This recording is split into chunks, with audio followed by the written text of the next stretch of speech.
Hey guys, welcome back to FPL Fran. Today's video is going to be the second iteration of the cheat sheet series in the preseason for the 23-24 FPL season, and that's going to be the forwards position. I actually just released a video yesterday on the midfielders and my thoughts and feelings on the players there in terms of the tiers and also players to avoid is actually on the video, so you can probably click on the exclamation mark above to find that video. As far as the forwards, one thing I have to briefly say is you can clearly see there's a lack of greens on this list, and that's simply because I think the early template so far seems to suggest that a 3-5-2 formation or something that's actually strong in midfielders and defenders is a bit healthier than the forwards, where I do think that we're lacking in a little bit of value, just given how strong the midfielders are in comparison to last season. And with the forwards, I think it's a similar picture where we're going to have to find some value in players like Jesus and Nkunku. But one of the issues for me is because the midfielders have such strong players in that sort of 6.5 or even 5.5 plus bracket, the comparable options in the forward positions with, less points for goals scored, with less points for no clean sheets being added on, is going to be quite significant. So therefore, as I said, the early template does seem to suggest midfielders is the best way to go. Going back on track towards the forwards, however, let's start off at the 4.5 option. So I've put two asterisks around Balogun and Sims. Now, Sims is actually most likely headed toward Coventry, which means that he will no longer be in the Premier League. If you actually want to start the season out with a non-playing player, someone who won't lose any value whatsoever, you could arguably go for Sims. Because what's a good argument to say that you can actually go for Sims and maybe have a team of 14 as opposed to 15? First of all, it saves you a lot of money. Other players like Archer, for example, dropped in value last year, so you might have actually dropped value in some of the forwards that you own. So, for example, Archer, I believe, went from 4.5 to even 4.4 or 4.3 last season, so that's actually quite detrimental to your team value. However, one of the interesting things, of course, is that Balogun could very much move into another Premier League team, and that would actually, of course, allow us to get a 4.5 playing forward who's quite credible given the fact that he had a relatively decent Ligue A season. Now, of course, there is going to be a little bit of tax involved. Ligue A, for example, and their coefficient has actually dropped once again in Europe, but Balogun is still someone that you can seriously consider if he moves towards a Premier League team to actually start your season off with, just as long as he doesn't occupy that third Arsenal spot. As far as Sims, as I said, if you don't really want to mess with the 4.5s at all, you just want someone who's going to stay in price all season or until at least your next wild card, then you can just go for Sims. And then with Archer, he's actually had a fantastic loan season in the prior year and is actually also having a fantastic Euro U21 tournament with England right now. So he could be someone that can actually step into the void of, let's say, when Watkins is having a poor game, 15 to 20 minutes, actually slowly building on, maybe even taking away the striker position from Watkins in the years to come. But for this season, I think it's a little bit too early, and Archer's just someone to look at where maybe if, let's say, Aston Villa are playing two strikers up front, you could even see him play in that sort of structure there, although I think that's highly unlikely. As far as the 5.5 options, this is where you start to see actually someone who's actually quite serious, and I do think Morris is one of those options. Morris is going to be that sort of lead striker for Luton. You also have Adebayo at 5.0 for Luton Town, but one of the issues that I find is that Morris, of course, is the penalty taker, and really the chances that some of these promoted teams get in terms of, let's say, their overall team XG isn't going to be particularly high. So when you actually look at some of the very nice stats that he has in the championship, those are going to likely be reduced, right? We're not always going to have players like Bamford and DCL who do fantastic in the year that they move up to the Premiership. And of course, you can see that there are going to be bad seasons as well, Bamford being a good example last year. So with Morris, I do think he's just the one striker that I would consider at 5.5 because he kind of ticks off all the boxes for your typical talismanic striker, someone who's on penalties, gets most of the XG of the team, and for that reason, also because he has relatively decent conversion when it comes to goal and assists in years past, I do think Morris is an okay option. João Pedro is someone that I have for now mentioned as a differential. The reason why I don't like João Pedro as anything more than a differential is at 5.5, of course, you can argue that Mitoma, March, and Gross are much more expensive, but Enciso is also sitting there, who's also going to be looking at getting some of the positions that Brighton have in this sort of three attack structure, right? You could argue that, of course, Brighton are going to play with four up top, or effectively a 10, and then three players in terms of one striker and two wingers. Mitoma probably going to lock down that left wing position. March most likely going to reassume that right wing position. And then, of course, you've actually got two spots in terms of the 10 spot and then also the striker spot where there's going to be a lot of minutes to be shared between players like Pedro, Welbeck, Undav, and even Ferguson. And that's why Ferguson a little bit lower on this cheat sheet is actually also classed as a differential. Now, of course, João Pedro could maybe play in some of the wing positions as well. We've seen Enciso play at the right too, but I think that's just one of the early issues that you're going to encounter, that there's too much rotation in this Brighton team, and it's not really worth to go with an early punt to João Pedro. However, he is extremely well priced, and so is someone like Evan Ferguson, so of course he's going to be a great option as the season progresses. And if we see Ferguson's minutes start to rise, then of course we can move towards him as an option. But just starting off, it's not really that serious. And Ndiaye is someone who's interesting from Sheffield United. He's someone who actually amassed a ton of minutes, more so than some of the other forwards for this Sheffield United team. So I think he's the only serious option from Sheffield United. However, I do prefer Luton's fixtures, and unfortunately he's not on penalties, which is of course going to take away from the overall quality of what he brings to the table. However, his actual sort of conversion stats, as you can see, with goals and assists per 90 is actually very, very high for this sort of price point. So he is definitely one to look out to, and maybe someone that we can actually adopt later in the season when Sheffield United have a better run. As far as Calvert-Lewin, he's probably the first option that I would say is going to be template. I've already seen Calvert-Lewin on a lot of drafts, and I think there's a very good reason why that is, but I would also say there's a significant drawback, and I would like to raise that point right now. I mean, one of the issues with Calvert-Lewin, of course, is that the last 2 years have seen him play 1,100 minutes of football, and it's not that he's been suffering from one-off injuries like an Achilles injury where you have to recover for over the period of, let's say, 5 to 8 months. It's actually much more different. It's a situation where Calvert-Lewin has really struggled to stay fit consistently, right? So he's come onto the field for 3 to 4 matches, usually matches where he's actually being eased in slowly, so actually playing less than the usual 90 minutes for your talismanic striker, playing something like 60 minutes, 65, then 70 minutes.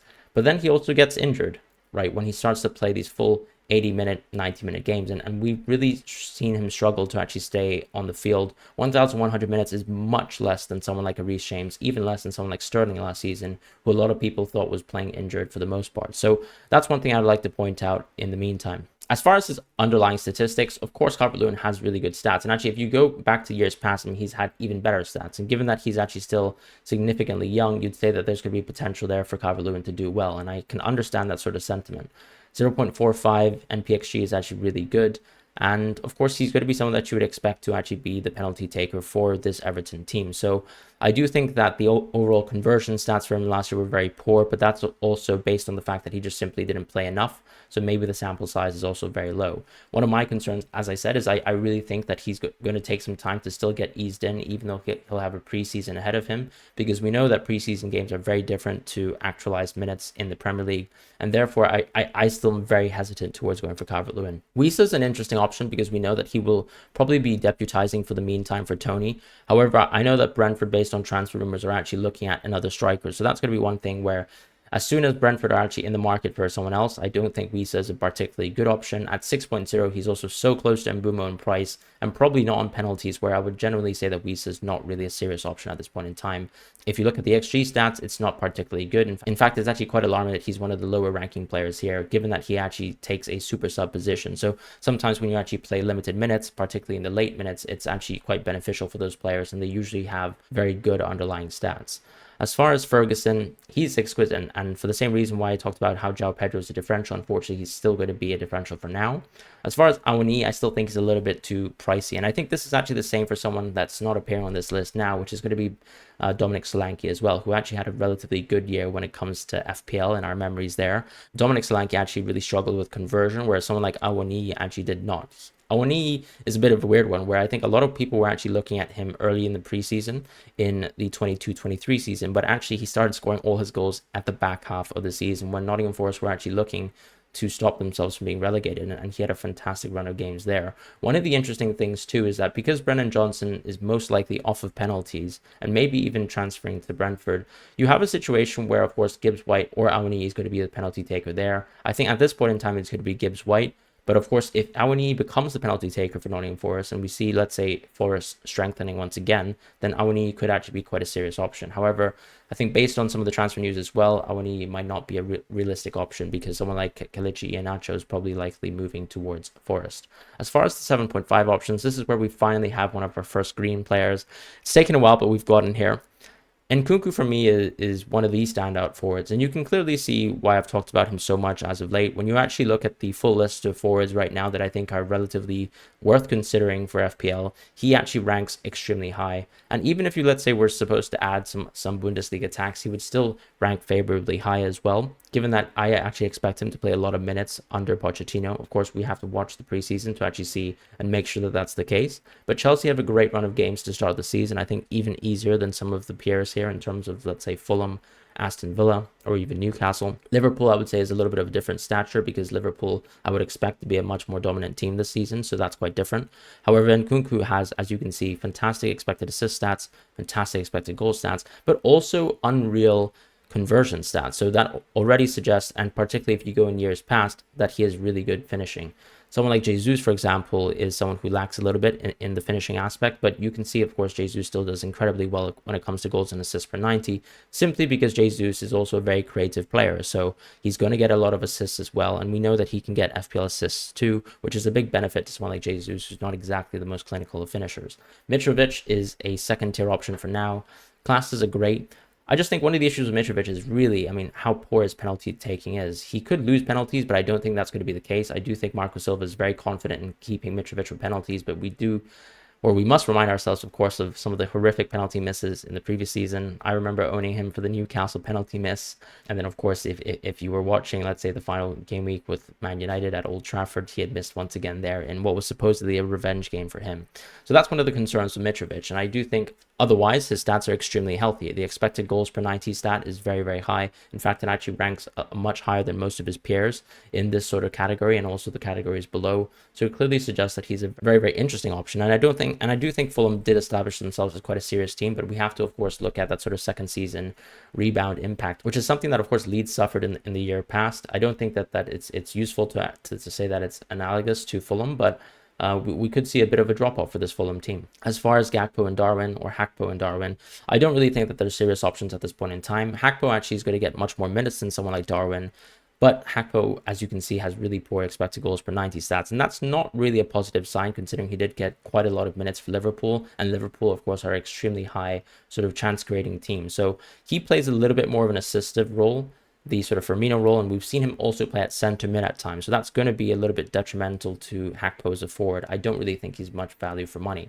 As far as Isak, he's an interesting one too, because closer to the end of the season, we actually saw him drifted out wide towards the wings, but we could, of course, see him assume some more central positions, because there were some matches where he was drifting into the 10 spot, some matches where he was actually the out and out striker. But with Wilson actually getting Champions League, we could see, of course, Isak be a little bit more of a better option as the season progresses. But Wilson is someone that I would say is clearly right now a little bit of a better option than Isak. And I do think Wilson has some astounding stats. When you even look across Europe, he has some ridiculous XG per 90 numbers and some really great finishing numbers as well when you look at goals and assists per 90. So I mean, the fact that he's actually the only player alongside Cameron Archer playing in the championship above 1 for goals and assists per 90 is already enough to say this is a very, very serious option here in Wilson. The issue, of course, with Newcastle, as we've talked about time and time again, is the fact that the fixtures in the opening run are very poor. I mean, the fact that you have to deal with City and Liverpool early on just doesn't really tempt me towards going for Wilson and Isak. We can easily start our FPL Game Week 1 teams with someone like an Nkunku or a Jesus and just simply move towards Isak or Wilson later in the season. There's nothing wrong with that. And in fact, if we stay within that kind of formational structure, we can easily move there. As far as Jesus, he's the next kind of green option in this cheat sheet. And the simple reason is because he is just such an all-round player. And that actually has so much dividends towards FPL, where you can see that he's one of the few forwards that I've actually seen where when he doesn't score a goal, he still finds himself within bonus points because he creates so many chances as a forward.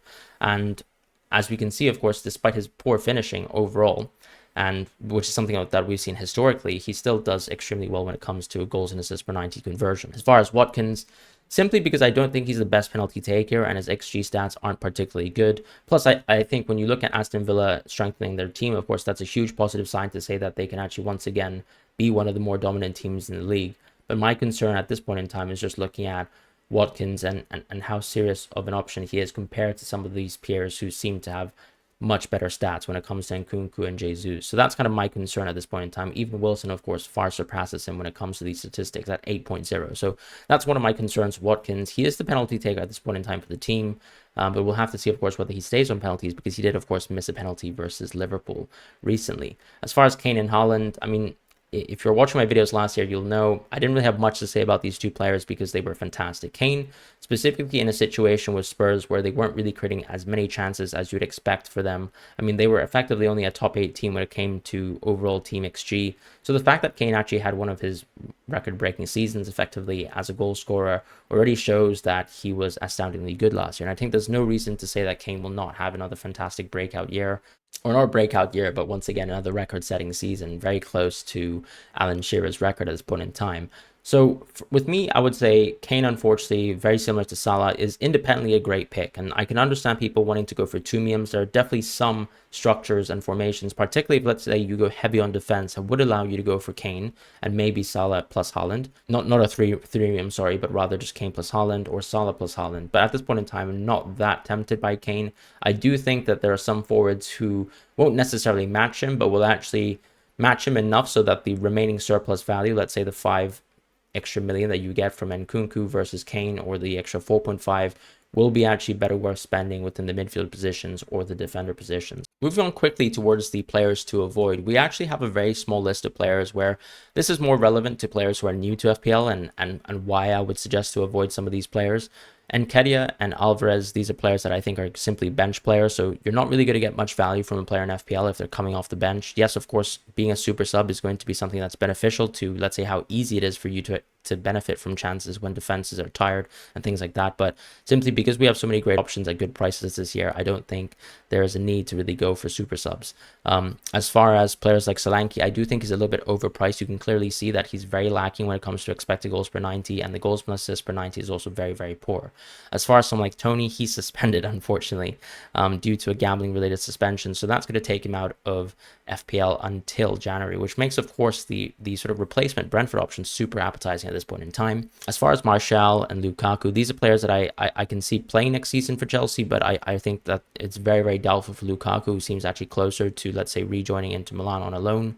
And with Martial, I simply think that United will 100% go for a much more stable, much more consistent striker when it comes to someone who's actually being available for the course of the season, where they're going to be involved in a lot of competitions again. And clearly, when you saw last season, United were struggling when it came to actually getting good, valuable minutes from their strikers. So that's my genuine thoughts on the players to avoid so far, and that's going to round out the video. I hope you guys have a wonderful day ahead. Do let me know in the comment section what you guys feel about the forwards. Have I missed anyone out? Are you planning to go with some budget forwards? Are you planning to go with a more well-rounded team this season?